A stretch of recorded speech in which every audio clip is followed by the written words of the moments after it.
Green light.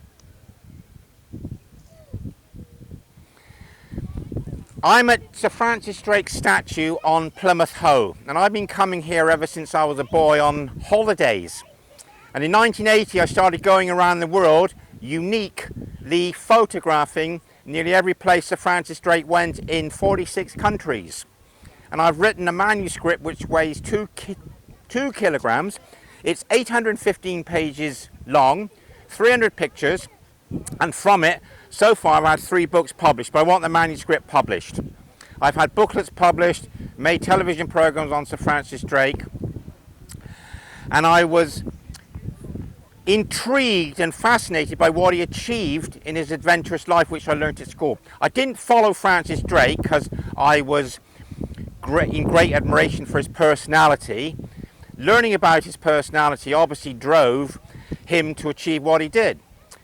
But in recent times, Sir Francis Drake has been associated as a slave trader, and the Black Lives Matter movement has generated negative publicity about these 2 statues, this one on Plymouth Hoe and the one at Tavistock.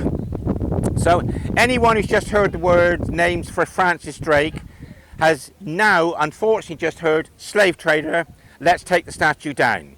But I'm here to defend Sir Francis Drake, and he was ahead of his time as far as moral thinking was concerned.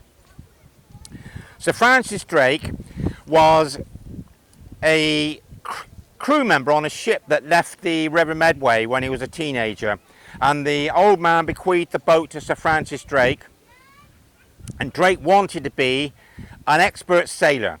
So he heard about the voyages that were emanating from Plymouth across the Atlantic Ocean, and Drake came here and linked up with his second cousin John Hawkins in the 1560s. And if Hawkins says to this ambitious sailor, hey, you've never been across the ocean, how would you like to go to Guinea and Sierra Leone, and then go into the West Indies to Venezuela, Colombia, Cuba? Oh, by the way, we're going on a slave trading voyage. The Africans have been trading slaves for centuries. We're going to butt in, join a civil war and take the prisoners and sell them as slaves. So Drake says, okay, I'll go with you. So Hawkins sends Captain John Lovell in 1566. The voyage doesn't yield much profit. Drake is an ordinary sailor. He goes on Hawkins' voyage in 1567 to 1668, which will be the last voyage. And Drake ends up as captain of the Judith. And the voyage ends up in disaster because the Spaniards are attacking the English and sinking ships and killing hundreds of sailors. So Drake returns home bent on revenge. He doesn't have the stomach for slave trading. It's a laborious way of making a profit. And I'm going to show you now how Francis Drake was ahead of his time. In 1570 to 1573, he made 3 voyages to Panama. Drake became the first privateer to penetrate the West Indies, what we call the Caribbean Sea. And he made friends with the escaped black slave, the Cimarrones, and Drake became the first Englishman to work with black people on equal footing as good friends. And if it wasn't for the Cimarrones, Drake would have never become rich, because the Cimarrones showed Drake where to rob the mule trains in 2 places in the Panamanian jungle. He then came home and sailed around the world. And off Mauritania, he anchors around the cape called Cabo Blanco. And he asked the Africans, can I have some water? And the Africans say, no, we haven't got enough water for ourselves. So Francis Drake gives the black people water. And then off the island of Mocha, he anchors on the east side. He goes ashore and the Indians tell him, come tomorrow, we'll show you where the watering hole is. So when Drake lands next day, he gets fired at, showered by arrows. But Drake doesn't retaliate because he knows he's been mistaken for the Spanish. So he sails away with the message, I'm not Spanish, we've got nothing against you, we won't retaliate because you thought we were Spanish and we're not. Now, in 1579, off the coast of Chile, Drake anchors at Arica. And Nicholas Jorge wrote in his deposition that Drake has a love for the Cimarrones, and he hoped that they were living in peace, and one day he hoped to see them again.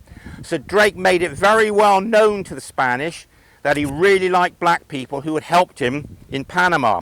And a few days later, on March the 1st in 1579, Drake captures a massive Spanish ship called the Cacafuego, and it's captained by Don San Juan de Anton. And Drake took his slave away from him, and the slave wanted to go back to his master. And Drake said, "Since thou wishest to go, thou canst go with God's blessing, for I do not want to take anyone with me against his will." One of Drake's crew told Anton that black people were like brothers to Drake, and they had so much affection for him. A few weeks further north, in Mexico at Huatulco, Drake freed 3 black slaves as he interrupted a court hearing. These men had been standing trial for conspiring to burn the town. Drake sets these men free. One runs off into the interior, and the other 2 volunteer to crew on Drake's ship. In 1585, 1586, Drake captures Santo Domingo on round New Year's Day. And he has a black page boy with him who he sends to the Spaniards to open up negotiations. And a Spaniard thrusts a lance into the boy's side. He struggles back to Drake and he dies at his feet. Now, Francis Drake valued the lives of black people, so he hanged 2 innocent friars. And he said to the Spanish, "If you don't kill the person who killed my page boy, I will hang 2 more." So the Spaniards hanged the boy's murderer. A few weeks later, when Drake captures Cartagena in Colombia, a Spanish reporter wrote, and his name was Vicenzo Gradenigo. And he said that the Indians and the blacks loved Francis Drake, and their homes were open to the English. And there was a ship in the harbour which was full of 200 Turkish galley slaves. Drake just didn't free them and set them loose into the interior. At his own expense, he brought them to England and repatriated them to Turkey. And whilst the battle was about to start to capture Cartagena, Drake said, "Have respect for black people, the French and the Turks." Because I've studied every line of primary source about Francis Drake's life, I can tell you that he was ahead of his time as a moral thinker. And because people don't study Drake in any detail, as soon as they see slave trading voyages, they just wipe him out of history, take the statue down. He was a bad man. But he wasn't. He was a man of his time. And even the Spaniards said at Santo Domingo that he was not a cruel man. Now, from what I've just said to you, I hope that you will have further thoughts about where you place Drake in our history. Thanks for watching.